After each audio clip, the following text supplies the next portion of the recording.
अस्सलाम वालेकुम नाज़रीन इकराम। सियालकोट की धरती पर एक ऐसा करिश्मा सामने आया है कि जिसने पूरे पाकिस्तान को दंग करके रख दिया है। एक ऐसा सुपर हीरो सामने आया है कि जिसके इस्तकबाल के लिए मैंने तो अपनी ज़िंदगी में पहली दफ़ा देखा कि पूरा हॉस्पिटल फूल लेके खड़ा हो गया। उनके चेहरों पर रौनक थी, उनके लबों पर तहसीन थी और उनके सामने से ये सुपर हीरो गुजरता है। मैं सोच रहा था कि अगर इस तरह का वाक़या यूरोप में, अमेरिका में, मगरब में पेश आया होता तो हमारे मगरब से मरऊब दोस्त इसको इंसानियत की बहुत बड़ी खिदमत करार देते और हेडलाइंस चलती। लेकिन शायद ये चूँकि पाकिस्तान में पेश आया और इसको पेश करने वाला एक दाढ़ी वाला और दीनदार शख्स था तो इसकी उस तरह पजीराई होते मैंने नहीं देखी। लेकिन वाक़या मैं आपके सामने रखता हूँ कि ये जिसको सियालकोट के हॉस्पिटल में हीरो करार दिया गया, ये ऐसा शख्स है जिसने देखा कि एक प्रोफेसर आदमी है और उनका गुर्दा ख़राब हो गया है।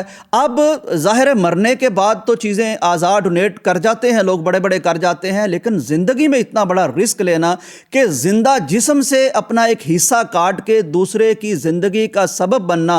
ज़िंदगी देने वाला अल्लाह है, लेकिन ये बहुत बड़ी कुर्बानी देना ये कुछ मामूली काम नहीं है। लोग 10 रुपए नहीं देते। तो ये वो शख्स था जिसने जवानी थी, इसके भी बच्चे थे, इसकी भी बीवी थी, इसकी भी अगली ज़िंदगी थी, लेकिन इसने जब देखा कि एक नौजवान शख्स है, वो जिंदा सलामत शख्स है, लेकिन गुर्दों की वजह से शायद वो डेथ बेड पर चला गया है, तो कहने लगा कि मेरे जहन में आया कि इसके बच्चे यतीम हो जाएंगे, इसकी बीवी बेवा हो जाएगी। चुनांचे मैंने फैसला किया कि मैं अपने जिस्म का हिस्सा काट के, गुर्दा काट के, बगैर किसी पैसों के, ऐसे मौक़ों पर बड़े बड़े मुतालबे सामने आ जाते हैं, लेकिन फ्री ऑफ कास्ट फिर इस शख्स ने गुर्दा दिया, ऑपरेशन हुआ और बड़ी कामयाबी के साथ इनके जिस्म से निकाल कर, इनके जिस्म का हिस्सा काट कर गुर्दे का वो दूसरी शख्सियत को लगा दिया गया। ऑपरेशन कामयाब हो गया। कुर्बानी इतनी बड़ी थी कि फिर इसने दिलों में घर कर लिया, दिलों पर असर कर दिया। अब मैं ज़रा इन दोनों शख्सियात का तारुफ करवा दूं कि इस तरह की जो कैफियतें, जो कुर्बानियाँ, जो इशार सामने आता है वो असल में दीन सिखाता है। तो फिर ये करिश्मे सामने आते हैं। बर्रे सगीर में एक बहुत बड़ी शख्सियत गुजरी है, शेखुल हदीस हाफिज़ अब्दुल्ला बुड्ढी मालवी रहमहुल्लाह ताला। इनके दामाद और भांजे एक ऐसी शख्सियत हैं जो पाकिस्तान में अपनी एक कारकर्दगी की वजह से बड़े वायरल हुए। वैसे वो बहुत बड़ी शख्सियत हैं, दीनी शख्सियत हैं, शेखुल हदीस हैं। इन्होंने अपने एक पिंड में कह लीजिए या गांव में ऐसा इस्लामी और मिसाली डिसिप्लिन कायम किया है कि वहाँ कोई सिगरेट नोशी नहीं होती, किसी दुकान पर सिगरेट नहीं होती, किसी शादी पर मौसीकी नहीं बजती। वहाँ एक इस्लामी माहौल है, इसार वाला माहौल है, कुर्बानी वाला माहौल है।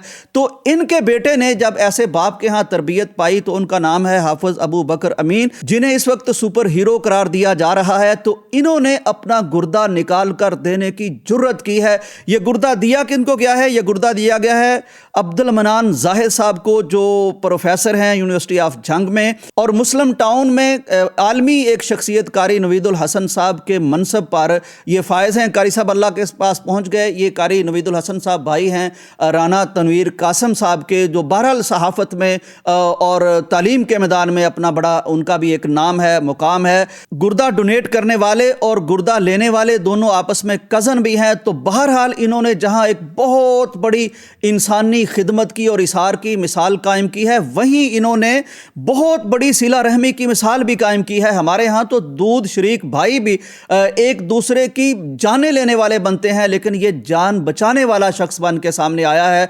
तो ये बहुत बड़ी मिसाल है। अल्लाह से हम दुआ करते हैं कि अल्लाह ताला दोनों की ज़िंदगियों में बरकत अता फरमाए। ये चीज़ हमें दूसरों तक पहुँचानी चाहिए ताकि अच्छी चीज़ों की पजीराई हो। इस सोसाइटी में भी बड़ी खैर है अल्लाह के फजल से, यहाँ भी बड़े बड़े शाहकार किस्म के काम सामने आते रहते हैं। इजाज़त दीजिए, अल्लाह हाफिज़।